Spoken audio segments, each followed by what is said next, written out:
Brianna Dennison berusia 19 tahun. Ia mahasiswi tingkat ketiga jurusan psikologi anak di Santa Barbara City College.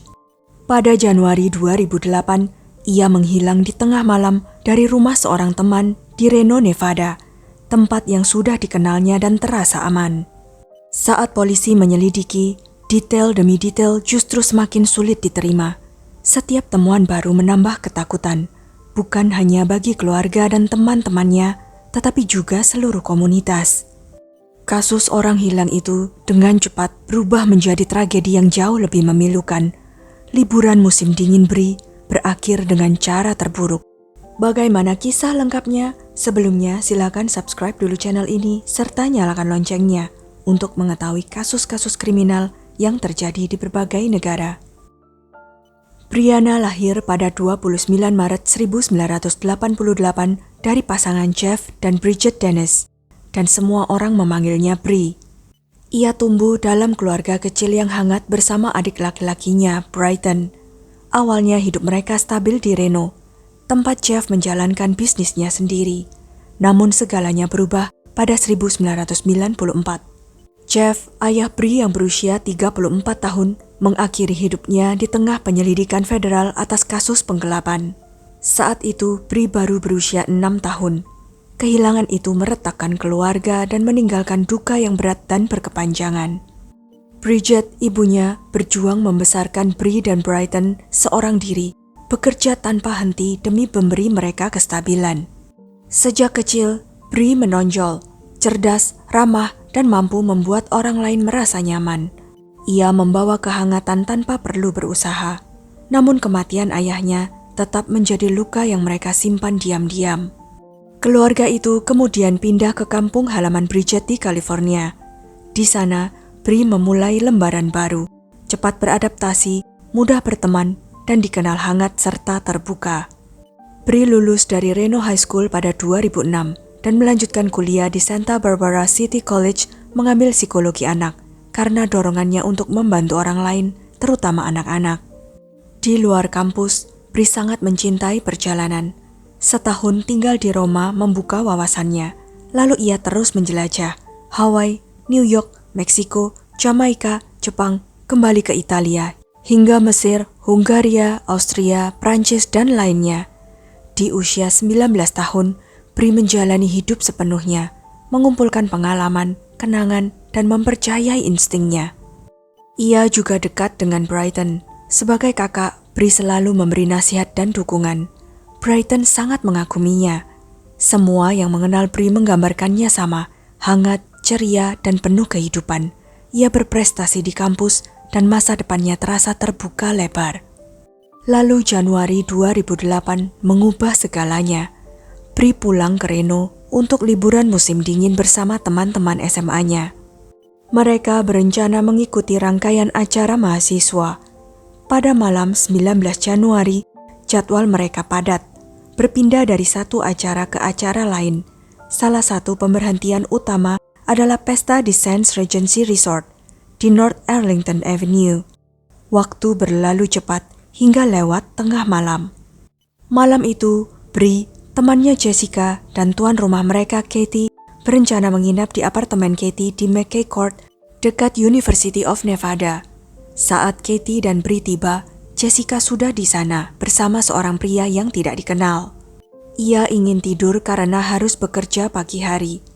Katie dan Bri masuk ke kamar, berganti piyama, dan bersiap tidur. Bri memilih tidur di ruang tamu, beralas sofa, bantal, 2 selimut, dan boneka beruang. Katie kemudian masuk ke kamarnya. Pintu depan apartemen berupa kaca dan tidak pernah dikunci. Alasannya sederhana, jika ada yang lupa kunci, mereka tetap bisa masuk. Melihat ke belakang itu keputusan beresiko. Mereka mahasiswa, keselamatan bukan selalu prioritas. Tidak pernah terjadi apa-apa sebelumnya, jadi mereka mengira semuanya akan aman. Namun rasa nyaman itu ternyata menyesatkan. Catatan ponsel menunjukkan Bri sempat berbicara dengan pacarnya Cameron malam itu. Mereka berpacaran sejak tahun pertama kuliah. Sempat terjadi perdebatan singkat soal Bri yang pulang larut malam dan berpesta. namun akhirnya berdamai dan menutup telepon dengan baik. Setelah itu, Bri tampaknya tertidur di sofa. Pada 20 Januari, sekitar pukul 9 pagi, Jessica dan Katie bangun. Saat melewati ruang tamu, Bri sudah tidak ada di sofa. Awalnya tidak mencurigakan. Mereka mengira Bri pindah ke kamar. Namun waktu berlalu dan Bri tidak kunjung muncul. Mereka memeriksa kamarnya, kosong ternyata. Saat kembali ke ruang tamu, beberapa hal langsung terasa janggal. Satu selimut masih di sofa, sementara yang lain berada di lantai dapur dekat pintu belakang. Boneka beruangnya hilang, dan di bantal yang digunakan Bri terdapat noda merah. Kepanikan pun pecah. Jessica dan Katie segera menelepon ibu Bri karena merasa ada sesuatu yang sangat salah. Dompet, ponsel, dan tas Bri masih ada di apartemen. Tidak satu pun dibawanya. Bridget langsung menelepon 911. Polisi datang dan menggeledah apartemen, tetapi tidak ditemukan tanda pembobolan maupun barang yang hilang. Karena pintu depan tidak terkunci, penyidik menduga Bri dibawa pergi saat malam hari. Noda pada bantal semakin memperdalam kekhawatiran mereka. Saat diperiksa dengan teliti, polisi menemukan 3 noda darah di bantal serta bekas maskara yang luntur di salah satu sisinya. Penyidik menduga Bri mungkin menangis saat bertengkar lewat telepon dengan Cameron sebelumnya, yang bisa menjelaskan riasan itu. Namun noda merah jauh lebih mengkhawatirkan dan penyebabnya belum bisa dipastikan. Yang lebih mengganggu, terdapat titik-titik kecil seperti bekas tusukan, menyerupai jejak gigitan. Detail ini mengubah segalanya. Ini mengindikasikan Bri kemungkinan ditahan dengan bantal ditekan ke wajahnya agar ia tidak bersuara. Apartemen segera disegel untuk pemeriksaan forensik menyeluruh. Hasil uji kemudian menemukan DNA pria di sofa dan gagang pintu, serta DNA Bri pada bantal bernoda darah. Dengan Bri yang masih menghilang, kasus ini cepat meningkat. FBI dilibatkan dan penyidik bekerja tanpa henti. Bri diculik dari tempat yang ia percaya, tanpa petunjuk siapa pelakunya atau kemana ia dibawa. Tingkat kegawatan meningkat karena pola yang mengkhawatirkan. Dalam beberapa bulan sebelum hilangnya Bri, beberapa perempuan di daerah itu diserang secara brutal. Muncul kemungkinan pelaku yang sama telah beraksi sebelumnya dan bisa mengulanginya. Detektif mewawancarai keluarga Bri, teman-teman terdekat, dan orang-orang terakhir yang berhubungan dengannya. Cameron, sang pacar, serta pria yang mengantar Jessica malam itu turut diperiksa. Keduanya memiliki alibi kuat dan tes DNA menyingkirkan mereka. Meski begitu, setiap petunjuk tetap ditelusuri. Pada 29 Januari 2008, 9 hari setelah Bri menghilang, seorang perempuan membawa informasi baru. Ia melaporkan temannya baru saja diserang dan dirampok di area parkir University of Nevada. Korban tidak melihat wajah pelaku, tetapi mengingat cirinya. Pria kulit putih yang mengendarai pick-up biru, kemungkinan Toyota Tacoma 2007 atau 2008. Setelah kejadian, korban melapor ke polisi dan memberikan sampel DNA. Penyidik kemudian membandingkan DNA kasus itu dengan bukti dari apartemen Bri. Hasil kecocokannya tidak terbantahkan. Orang yang menyerang di parkiran adalah orang yang sama yang membawa Bri. Polisi membagikan temuan ini untuk memancing saksi lain. Tak lama kemudian, perempuan lain melapor pernah diserang di area yang sama, dengan detail yang sangat mirip dengan dugaan kejadian pada Bri. Ada satu detail mengerikan yang mengikat semua kasus. Setiap kali, pelaku mengambil barang pribadi, yaitu celana dalam perempuan, yang tampaknya disimpan sebagai trofi. Pola ini membuat penyidik yakin mereka menghadapi pelaku yang sangat berbahaya. Dalam salah satu serangan, korban sempat melihat sekilas wajah pelaku. Informasi itu cukup untuk membuat sketsa komposit yang kemudian dirilis demi mengidentifikasi pelaku dan menemukan Bri sebelum terlambat. Pencarian meluas hingga hampir 100 mil persegi. Relawan berdatangan, komunitas bersatu dan menolak menyerah. Karena 2 korban pertama selamat, Ibu Bri, Bridget, masih memegang harapan.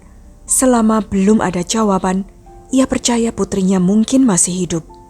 Hari berganti minggu, lalu pada Februari 2008, Hampir sebulan setelah Bri menghilang, seseorang akhirnya menemukannya. Pada 15 Februari, Albert Jimenez, karyawan e-technologist, melihat sesuatu di pinggir jalan dekat lahan kosong saat kembali dari makan siang. Sekilas tampak seperti boneka yang sebagian tertutup kaos kaki oranye terang, namun itu bukan boneka. Saat mendekat, ia menyadari itu adalah jasad seorang perempuan. Terkejut, Albert berlari kembali ke tempat kerjanya dan segera menelepon polisi. Di dekat jasad ditemukan 2 pasang celana dalam, 1 milik Bri dan 1 lagi belum teridentifikasi. Tak lama kemudian, pihak berwenang mengkonfirmasi ketakutan terbesar keluarga. Jasad itu adalah Brianna Dennison. Bagi orang-orang terkasih, kabar itu menghancurkan. Setelah berminggu-minggu berharap dan menunggu, kenyataan terburuk menjadi nyata. Hasil otopsi sulit diterima. Bri mengalami luka parah dan penyidik meyakini ia kemungkinan dibunuh dengan tangan kosong. Saat temuan itu disampaikan, satu detail mengejutkan perhatian Katie, sahabat Bri. Celana dalam yang tidak teridentifikasi itu ternyata milik Katie. Bagaimana pelaku mendapatkannya? Hanya satu penjelasan yang masuk akal. Pelaku pernah berada di dalam apartemen itu, bergerak tanpa disadari, mengamati, dan menunggu saatnya. Gagasan bahwa seseorang bisa masuk tanpa diketahui mengguncang semua orang. Meski demikian, penyidik belum memiliki tersangka yang jelas. Keluarga Dennison menuntut jawaban, namun berbulan-bulan berlalu dengan sedikit kemajuan. Baru lebih dari 10 bulan kemudian, kasus ini berbelok arah ketika seseorang yang dekat dengan pelaku memutuskan berbicara. Pada 1 November 2008, seorang perempuan yang kembali dari Washington State, tempat suaminya pindah lebih dulu untuk pekerjaan baru, bercerita pada sahabatnya. Ia menemukan beberapa pasang celana dalam perempuan tersembunyi di truk suaminya. Detail itu langsung membunyikan alarm. Kejahatan tersebut masih segar di ingatan publik, dan kemiripannya sulit diabaikan. Sahabatnya tidak ragu dan segera menghubungi pihak berwenang melalui program saksi rahasia. Pria yang dilaporkan itu adalah James Michael Bila, 27 tahun, mantan warga Sparks, Nevada. Ia pernah bekerja serabutan, termasuk perbaikan dan pemasangan pipa, serta sempat bertugas di militer sebelum diberhentikan karena penggunaan narkoba. James memiliki sabuk biru bela diri dan dikenal bertemperamen keras serta tidak terduga. Ia juga seorang suami dan ayah. James ditangkap saat mengantar putra kecilnya ke Reno Stepping Stones Children's Center. Ia didakwa pembunuhan dan penculikan tingkat pertama. Saat diperiksa, James membantah keterlibatan dan menolak memberikan sampel DNA. Penyidik tahu kerjasama tidak akan mudah, maka mereka menempuh cara lain, meminta izin istrinya untuk menguji DNA putra mereka. Sang istri setuju. Hasilnya jelas, DNA kerabat dekat anak itu cocok dengan DNA yang ditemukan di apartemen tempat Bri diculik. Penyidik pun yakin pelakunya telah teridentifikasi. Uji lanjutan memastikan DNA James cocok dengan bukti pada tubuh Bri, juga DNA dari 2 korban lainnya. James tidak menyangka langkah ini, bahkan tanpa disadari, putranya turut menghubungkannya dengan kejahatan tersebut. Penelusuran latar belakang mengungkap riwayat yang mengkhawatirkan. Pada 2001, James pernah ditangkap karena mengancam tetangga kekasihnya dengan pisau, bagian dari pola yang kini jelas. Polisi juga melacak pick-up biru miliknya yang sesuai deskripsi korban. Meski sudah dijual, kendaraan itu ditemukan dan diuji. Di dalamnya ada serat pakaian yang dikenakan Bri pada malam ia diculik. James mengaku tidak bersalah. Jika terbukti, ia terancam penjara seumur hidup tanpa pembebasan bersyarat atau hukuman mati. Persidangan dimulai 12 Mei 2010 dan berlangsung sekitar 15 hari. Kasus jaksa kuat, rekan kerja, korban sebelumnya, bahkan istrinya sendiri bersaksi. Jaksa memaparkan bahwa dini hari 20 Januari, James berkeliling McCare Court mencari target. Melalui jendela ruang tamu apartemen Katie, ia melihat Bri tertidur di sofa. Pintu depan tidak terkunci. Ia masuk tanpa hambatan, menyerang Bri, memaksanya keluar, lalu membawanya ke lokasi terpencil. Ia meruda paksa Bree dan membunuhnya agar tidak dikenali. Bree tertidur saat semuanya bermula, membayangkan ketakutan yang ia rasakan hampir tidak tertahankan. Atasan James bersaksi bahwa setelah jasad Bree ditemukan, James menjadi gelisah dan tidak stabil.